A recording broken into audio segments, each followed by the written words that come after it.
Diyan yung nangyari yung bakbakan ng mga sundalo at saka yung mga rebelde. So welcome to Marawi guys. Wala, tumatago na, nagtago na.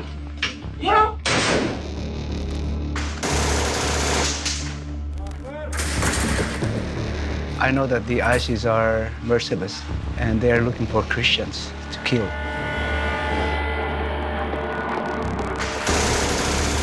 My orders are shoot to kill. Solid cannon, baba! Baba!